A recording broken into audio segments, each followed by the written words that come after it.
Remember when vinyl records seemed like something that belonged in your parents' basement surrounded by old speakers and stacks of albums? For years, records looked like a dead format, pushed aside by CDs, MP3s, and eventually streaming. But somehow the record player is back on the shelf. And this time, younger generations are buying the records too. In 2025, US vinyl sales surpassed $1 billion, with about 46.8 million records sold, marking the format's 19th consecutive year of growth. Vinyl even continued to outsell CDs in unit sales.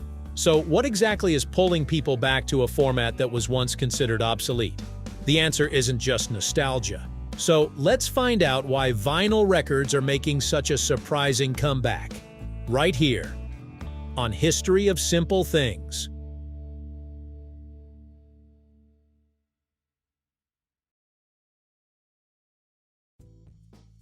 Vinyl as we know it began with Columbia Records' introduction of the 12-inch, 33 1/3 RPM long-playing record in 1948. Unlike older 78 RPM records, which held only a few minutes of music per side, the new LP could hold much longer performances. It quickly became the standard format for albums and remained dominant for decades. Then came cassette tapes, CDs, and eventually digital downloads. The compact disc, introduced commercially in the early 1980s, offered cleaner playback, greater convenience, and no need to physically handle a fragile groove. By the time streaming arrived, music had become something you didn't even have to own. You simply pressed a button and almost every song imaginable appeared on your screen. For a while, vinyl seemed destined for history books. But instead of disappearing completely, it slowly found a new audience. One of the biggest reasons for vinyl's revival is surprisingly simple: ownership. With streaming, you can have millions of songs available instantly, but there is very little physically connecting you to the music. A vinyl record is different. You bought something tangible. You can hold it, look at the artwork, read the liner notes, and put it on a shelf. An album also feels more like an object than a file. The large cover gives artists room to create artwork that can be appreciated rather than reduced to a tiny image on a phone. And for many listeners, that physical connection makes the music feel more personal. You're not simply selecting a track. You're choosing an album, taking it out of its sleeve, placing it on the turntable, and lowering the needle. The process itself becomes part of the experience. There's another reason records feel different in today's world. They require a little effort. Streaming encourages constant movement. Skip a song. Start another playlist. Search for something else. There is practically no friction between one song and the next. Vinyl puts some of that friction back. A record has two sides. When one side ends, you have to get up and flip it over. If you want another album, you have to physically change the record. That might sound inconvenient, and technically it is, but that's exactly what some listeners like about it. The format encourages people to actually sit down and listen. Instead of treating music as background noise while doing something else, playing a record can become the activity itself. You've probably heard people say that vinyl sounds warmer or more natural than digital music. There is some truth behind the preference, but it isn't as simple as saying vinyl automatically sounds better. Vinyl is an analog format, meaning the groove physically represents the recorded sound. Digital music stores audio as numerical data, but the quality of either format depends heavily on the recording, mastering, equipment, pressing, and playback system.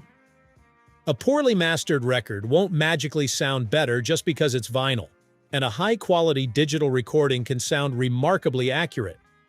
What people often describe as the vinyl sound can also come from the characteristics of the medium itself, including its limitations and the way records are mastered.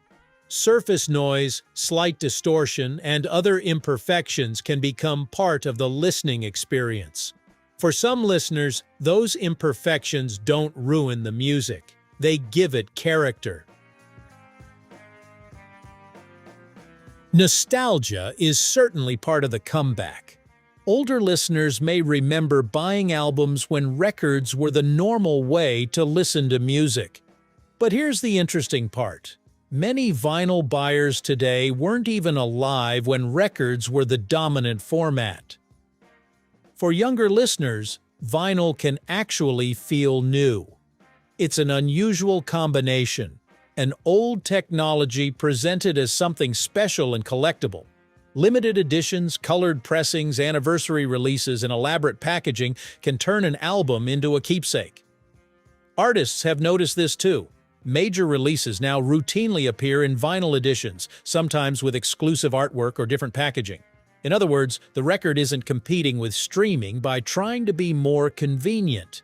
It's offering something streaming cannot provide: a physical experience. The comeback has also helped revive interest in record stores and collecting. Browsing through rows of albums is completely different from searching a streaming service. You don't always know what you'll discover. You might find an old jazz record, a forgotten rock album, or a soundtrack you haven't heard in decades.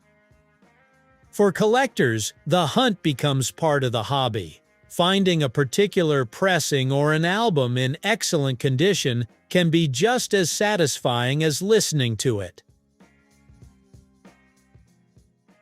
Despite the comeback, it's important not to exaggerate what is happening. Vinyl isn't taking over the music industry. Streaming remains overwhelmingly dominant. In the first half of 2025, streaming accounted for about 84% of U.S. recorded music revenue, while vinyl generated $457 million. The interesting thing is that people aren't necessarily choosing one format over another. Someone can listen to music on Spotify during a morning commute, put on headphones at work, and then play a vinyl record at home in the evening. That's probably the real secret behind the revival. Vinyl doesn't have to beat streaming at convenience. It simply offers something different.